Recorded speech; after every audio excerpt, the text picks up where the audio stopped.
Sir, जिस तरह से ये लॉकडाउन में रियायत दी गई है, जो कि ग्रीन जोन में है रीवा, तो इस पूरे हाँ सिनेरियो को आप किस तरह से देखते हैं? हमें जी देखिए, लॉकडाउन देश में लगा हुआ था और उसको खोलने का तरीका ग्रेजुअल है और ये बहुत अच्छा तरीका है जी। कि आप हर बार थोड़ी थोड़ी सुविधाएं बढ़ा रहे हैं। जी। एक्चुअली ये जो कोरोना वायरस है, जी। इसका जो एपिडेमिक है पूरे वर्ल्ड को, जो इसने अपने पूरे इसमें छाया हुआ है, जी। तो उसमें हम लोगों को इससे जीने की, इसके साथ जीने की लोगों को आदत डालनी पड़ेगी। जी। हमारे यहाँ जो ये कल से लॉकडाउन ओपन हो रहा है, इसमें अगर छोटे वेंडर जी। को शॉप खोलने की अनुमति मिल जाती है जी। तो ये उनके लिए एक बहुत बड़ी उपलब्धि होगी। जी। क्योंकि देखिए, ये लड़ाई है लाइफ वर्सेस लाइफ। जी। एक तरफ पेशेंट होके आप खत्म हो रहे हो कि दूसरी तरफ भूख से खत्म हो रहे हो। जी। ये दो दो एस्पेक्ट है। जी। तो मेरा ऐसा सोचना है कि बड़े शॉप्स जो खुल रही हैं, उससे तो देश की इकोनॉमी में मूवमेंट आएगा। जी। पर जो ये स्मॉल वेंडर्स हैं, जी। इनके लिवलीहुड की चिंता करना बहुत जरूरी है। जी। जहां तक हम लोग अपने कंस्ट्रक्शन इंडस्ट्रीज की बात कर रहे हैं और बाकी इंडस्ट्रीज की बात कर रहे हैं, जिसमें मेरा सीधा सोचना यह है कि जब तक सप्लाई चेन पूरी दुरुस्त नहीं होगी, जी। तब तक आपको नतीजे नहीं प्राप्त होंगे। जी। एक सर बड़ी चुनौती ये है कि जैसे ये शुरुआत जिस तरह से करने की कवायद है कि ग्रीन जोन में है जो एरिया, वहां धीरे धीरे बिजनेस एक्टिविटीज बढ़ाए, लेकिन एक खतरा सामने जो है वो ये है कि अगर इस तरह से चीजें शुरू कर रहे हैं तो इसके लिए प्रशासन को ये भी सोचना होगा कि सोशल डिस्टेंसिंग कैसे फॉलो करा पाएंगे, क्योंकि जब ये चीजें शुरू होंगी तो जाहिर है कि बड़े नंबर ऑफ पीपल एकदम से पहुंचेंगे, तो कैसे आइडेंटिफाई करेंगे? ये तो चुनौतीपूर्ण रहेगा। देखिए, इसमें दो चीज है। जिस शॉपकीपर है, जो शॉप खोल रहा है, जो बिजनेस का इंचार्ज है, जो अपना कमर्शियल ऑफिस खोल रहा है, जी। इनकी स्वयं इस बात की जिम्मेदारी है कि उनके यहाँ सोशल डिस्टेंसिंग का उल्लंघन ना हो। जी। अगर उनकी कोई शॉपकीपर है, उसकी दुकान के सामने सोशल डिस्टेंसिंग का उल्लंघन हो रहा है, तो उसको साफ कहना चाहिए कि भाई मैं सामान नहीं दूंगा। जी। अगर आप सोशल डिस्टेंसिंग का फॉलो नहीं करेंगे, क्योंकि देखिए, सोशल डिस्टेंसिंग, हैंड वॉश और मास्क, जी। आज की तारीख में आपके पास 3 ही बचाव के अस्त्र हैं। जी। अभी हालांकि रीवा में नहीं है, जी।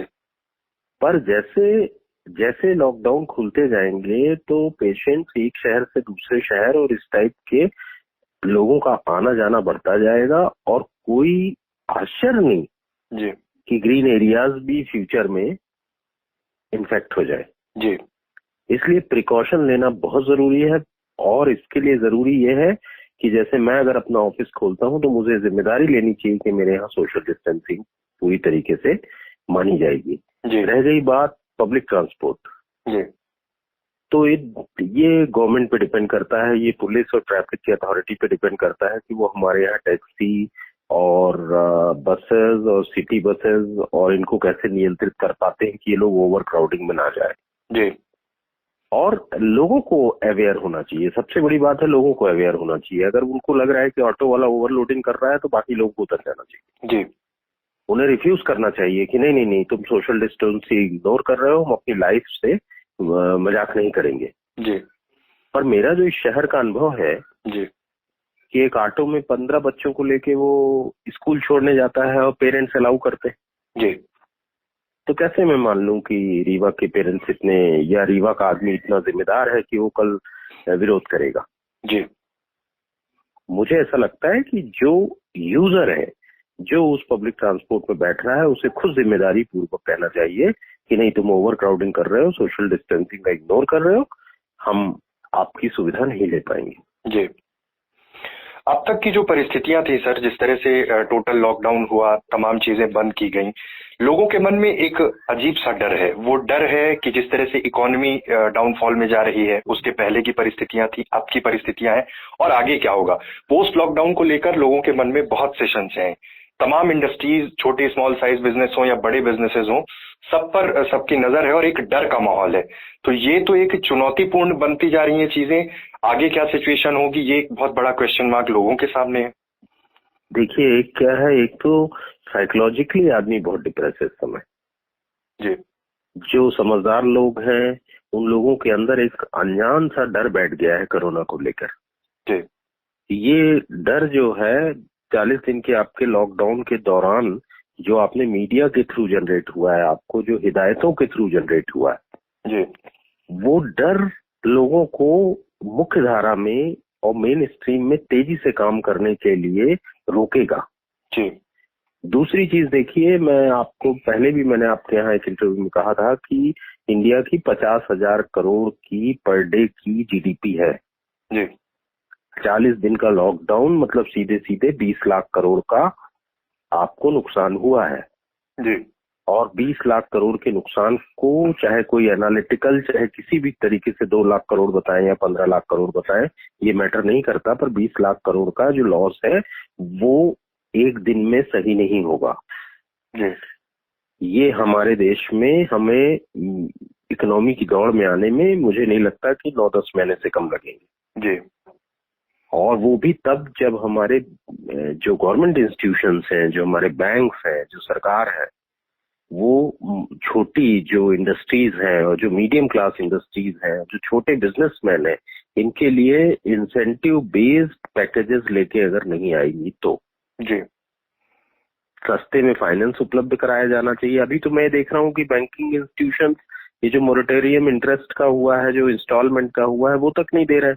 जी यहाँ लोग परेशान हैं। जी तो इसलिए जब तक आप लोगों को फाइनेंशियली राहत नहीं दोगे, जी मेन स्ट्रीम में आना बहुत अभी बिजनेस बहुत मुश्किल है। और इसके लिए तो एक स्ट्रैटेजी बनानी पड़ेगी बिजनेसमैन को जी और गवर्नमेंट को बैठ के साथ में।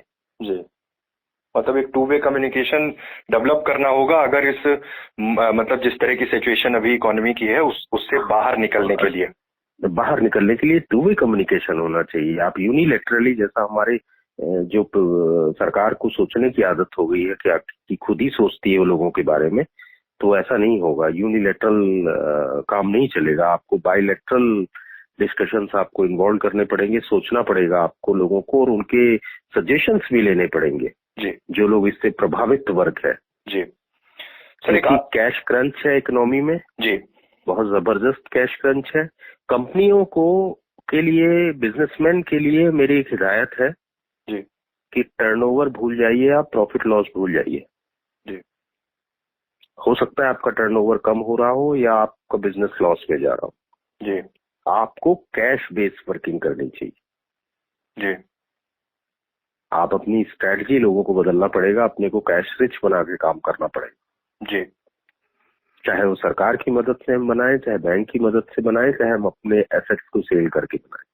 जी सर एक आखिरी सवाल, रीवा में कल से कुछ रियायतें शुरू हो रही हैं, तमाम चीजें शुरू करने की कवायद है, लोगों को क्या मैसेज देना चाहेंगे? क्योंकि जब इस तरह की चीजें धीरे धीरे यूनिट में भी शुरू होंगी तो बड़े व्यापक स्तर पे कई बार ऐसा देखा गया कि उल्लंघन हो ही जाता है। लोगों से क्या अपील करेंगे, क्योंकि एक बहुत बड़ा वर्ग है जो तमाम चीजों को एनालिसिस करके कोई डिसीजन लेता है, तो उनसे क्या अपील करना चाहेंगे? देखिए, मैं सिर्फ यही कहूंगा कि थ्रेट खत्म नहीं हुआ। कोरोना वायरस का थ्रेट है, अभी वैक्सीन आ नहीं रही।